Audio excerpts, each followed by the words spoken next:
శ్రీ గురుభ్యో నమః. శ్రీ గణేశాయ నమః. శ్రీ మాత్రే నమః. నమస్కారం అండి అందరికీ. Welcome to my YouTube channel Shri Manju spiritual. మనం లలితా సహస్రనామ స్తోత్ర నామాల పదార్థాలు తెలుసుకుంటున్నాం కదా, శ్రీ మాత్రే నమః. కానీ అంతకంటే ముందుగా మీరు కనుక మన ఛానల్ని మొదటిసారి చూసి ఉంటే తప్పకుండా ఒక లైక్ ఇవ్వండి, షేర్ చేయండి, నచ్చితే సబ్స్క్రైబ్ చేసుకోండి, కామెంట్ పెట్టండి. దయచేసి వీడియోని ఎక్కడ కూడా స్కిప్ చేయకుండా చివరి వరకు చూసే ప్రయత్నం మాత్రం చేయండి. శ్రీ మాత్రే నమః. 913 నామము సర్వపద్వ నివారిణి, 8 అక్షరముల నామం. ఈ నామంతో అమ్మవారికి నమస్కరించేటప్పుడు సర్వపద్వి నివారాయ నమః అని చెప్పాలి. సర్వ అన్ని విధములైన విపత్తులను కష్ట నష్టాలను విని వారిని పూర్తిగా నివారించున్నది. ఆపదలు కష్ట నష్టాలు విశ్వ ప్రణాళికలో భాగాలే. మనము ఎలా పొందాలో పడతామో తెలియచెప్పడానికి ఈ కష్టాలు నష్టాలు వస్తాయి. కానీ మన మీద అమ్మవారికి కోపం శత్రుభావం ఉండి కాదు. మితిమీరి తింటే ఏమవుతుందో తెలియచెప్పడానికి కడుపు నొప్పి, అజీర్ణ వ్యాధులు మొదలైనవి వస్తాయి. ఉన్న ఆదాయాన్ని మించి అప్పులు చేసి ఖర్చులు చేస్తే ఏం జరుగుతుందో తెలియపరచడానికి అవమానాలు, జైలు శిక్షలు మొదలైనవి వస్తాయి.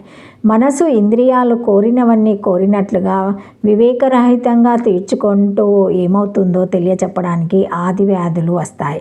తగిన జాగ్రత్తలు తీసుకోకుండా ప్రయాణాలు చేస్తే ఏమవుతుందో తెలియచెప్పడం కోసం ఇబ్బందులు వస్తాయి. అంతే. అయితే అనుభవపూర్వకంగా ఈ సంగతి మనం గ్రహించుకున్నట్లుగా చేసి అమ్మవారు మనల్ని వాటి బారి నుండి మనంతకు మనమే రక్షింపబడేటట్టుగా చేస్తుంది. అన్ని రకాల కష్ట నష్టాలను తాపత్రయాదులను విశిష్ట రీతిలో మిక్కుటముగా నివారించుచున్నది అని ఈ నామానికి అర్థము. శ్రీమాత్రే నమః. సర్వపద్వి నివారిణి, ఆపదలను అన్నిటినీ నివారించుచున్నది, కష్టములను నివారించుకుంటూ ఇదివరిలో అర్చురాలాది ధూమ్రమాది మార్గములు రెండును చెప్పబడినాయి కదా.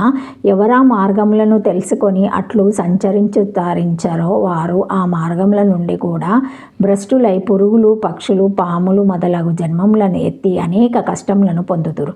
వారు కూడా దేవీ నామములను స్మరించినచో ఆ కష్టముల నుండి దాటుదురు. ఈ నామాచరణమును చేసిన వారిని దయతో దేవి కాపాడునని అర్థము. అన్ని ఆపదలను విశేషించి పూర్తిగా నశింపచేయు నన్ను విషయము కుర్మపురాణంలో దేవియే చెప్పినట్లు గలదు.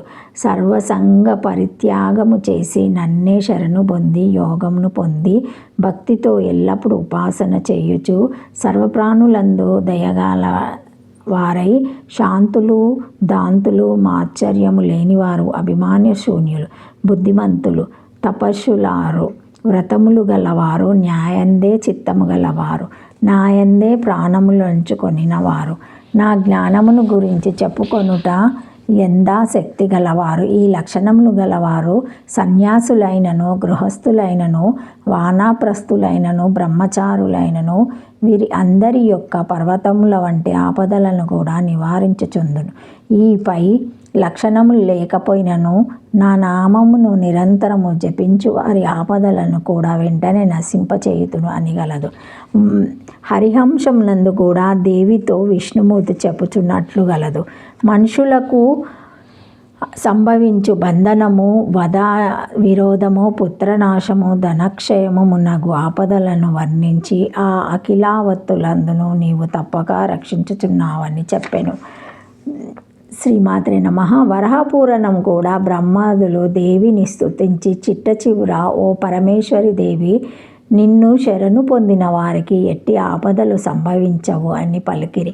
పెద్దలు కూడా ఆపత్తు సందేమి చేయవలెను అమ్మ, పాదపద్మములను స్మరించవలెను. అట్లు స్మరించినచో ఏమీ తెలియను, ఏమి చెయ్యును, బ్రహ్మాది దేవతలను కూడా సేవకులుగా చేయును అని వర్ణించి చెప్పిరి. 8 అక్షరముల నామము. శ్రీమాత్రే నమః. Thank you for watching my video. Please like, share, comment, subscribe to my channel. మరిన్ని వీడియోస్తో మళ్ళీ కలుస్తానండి. ఈ వీడియో కనుక మొదటిసారి చూసి ఉంటే తప్పకుండా ఒక లైక్ ఇవ్వండి, షేర్ చేయండి, నచ్చితే సబ్స్క్రైబ్ చేసుకోండి, కామెంట్ పెట్టండి. దయచేసి వీడియోని ఎక్కడ కూడా స్కిప్ చేయకుండా చివరి వరకు చూసే ప్రయత్నం మాత్రం చేయండి. శ్రీమాత్రే నమః. ఓం నమః శివాయ. Thank you.